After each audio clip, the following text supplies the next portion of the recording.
Assalamualaikum warahmatullahi wabarakatuh. Perkenalkan, nama saya Astria Febriani dari kelas 11 Kimia Analis 1. Di sini saya akan menjelaskan tentang spektrofotometer UV-Vis. Spektrofotometer UV-Vis merupakan spektrofotometer yang digunakan untuk pengukuran di daerah ultraviolet atau daerah tampak. Dan yang selanjutnya ada prinsip kerja.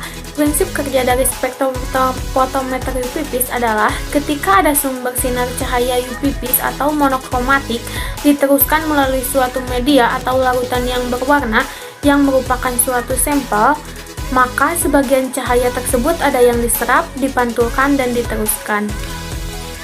Dan yang selanjutnya adalah pengertian panjang gelombang, frekuensi, energi dari cahaya. Apa sih yang dimaksud dengan panjang gelombang? Panjang gelombang adalah jarak gelombang yang memancar tanpa media rambat yang membawa muatan energi listrik dan magnetik atau elektromagnetik. Sedangkan frekuensi adalah ukuran jumlah terjadinya sebuah peristiwa dalam satuan waktu. Dan cahaya adalah radiasi elektromagnetik yang terdiri dari gelombang. Jika Anda menggambarkan suatu berkas sinar sebagai bentuk gelombang, jarak antara dua puncak gelombang dinamakan panjang gelombang sinar. Sinar mempunyai kecepatan tetap pada media apapun. Sebagai contoh, sinar selalu melaju pada kecepatan sekitar 3 kali 108 meter per detik pada kondisi hampa. Terdapat hubungan yang sederhana antara panjang gelombang dan frekuensi dari suatu warna dengan kecepatan sinar, yaitu sebagai berikut. C sama dengan lambda V atau perbanding lurus. C sama dengan kecepatan cahaya, lambda adalah panjang gelombang, dan V adalah frekuensi. Anda dapat mengubahnya untuk mendapatkan panjang gelombang jika diketahui frekuensinya atau sebaliknya, yaitu lambda sama dengan C per V atau V sama dengan C per lambda. Nah, maka dari itu, apa sih hubungan antara panjang gelombang, frekuensi, dan energi?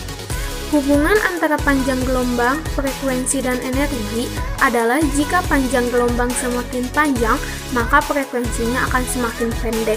Sedangkan semakin pendek panjang gelombang, elektromagnetik energinya akan semakin besar.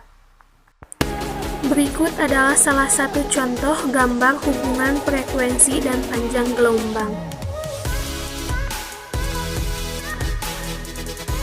Dan berikut ini adalah perkiraan panjang gelombang dari berbagai warna utama, yaitu sebagai berikut. Warna ungu mempunyai panjang gelombang 380 sampai 435 nanometer, warna biru mempunyai panjang gelombang 435 sampai 500 nanometer, dan seterusnya. Hukum Lambert-Beer. Berikut adalah salah satu contoh gambar sampel.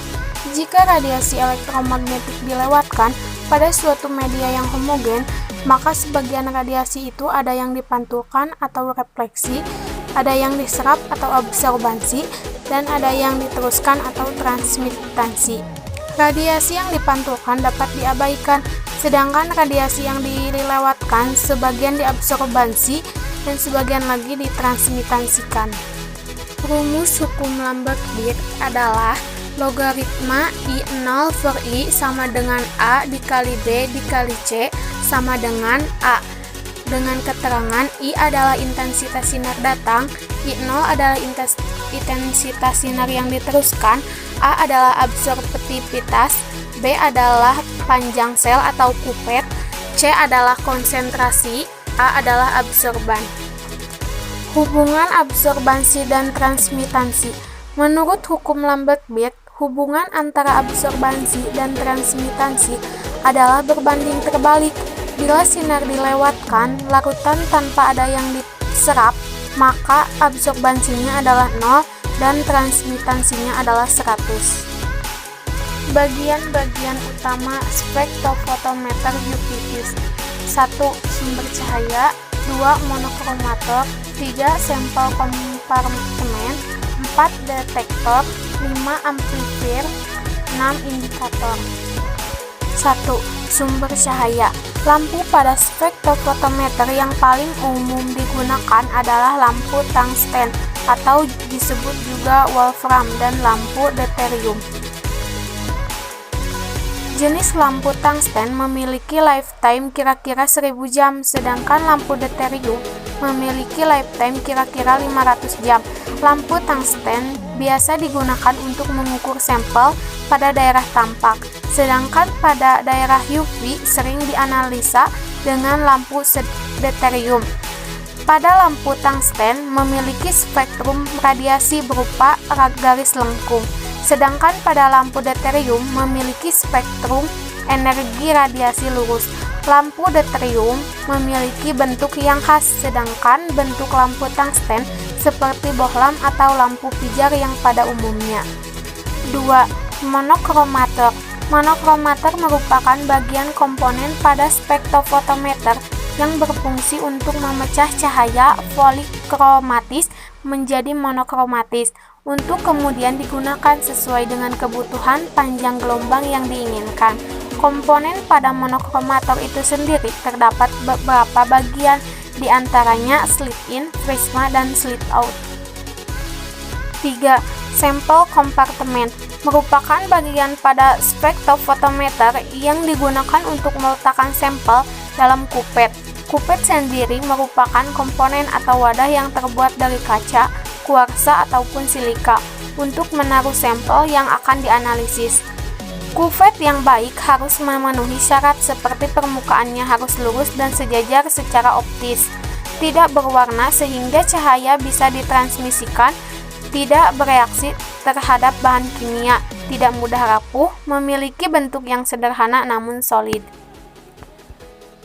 Dan yang keempat adalah detektor, memiliki fungsi untuk menangkap sinar yang telah melewati sampel untuk kemudian diubah menjadi sinyal listrik oleh amplifier, sehingga didapatkan besaran nilai pengukuran dan dicatat oleh recorder.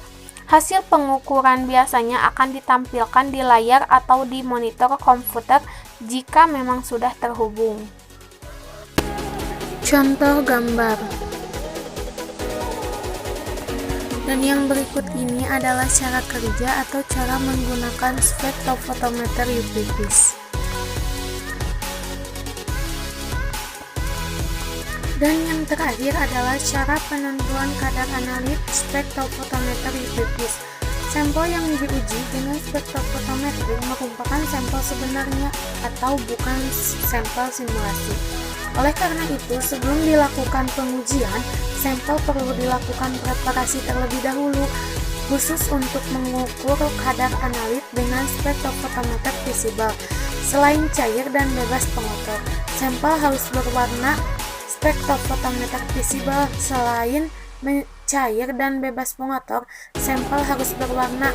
Oleh karena itu, untuk sampel padat perlu dilakukan pengecilan, ukuran, pelarutan atau ekstraksi, homogensi, dan perlakuan lain yang sangat tergantung dari sampel yang diuji.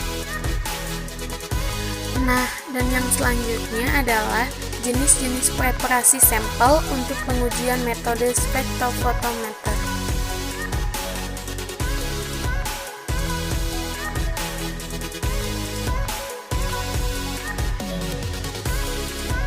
Sekian pembahasan mengenai spektrofotometer UV-Vis, kurang lebihnya mohon maaf apabila ada perkataan yang salah dan pembahasan yang kurang tepat.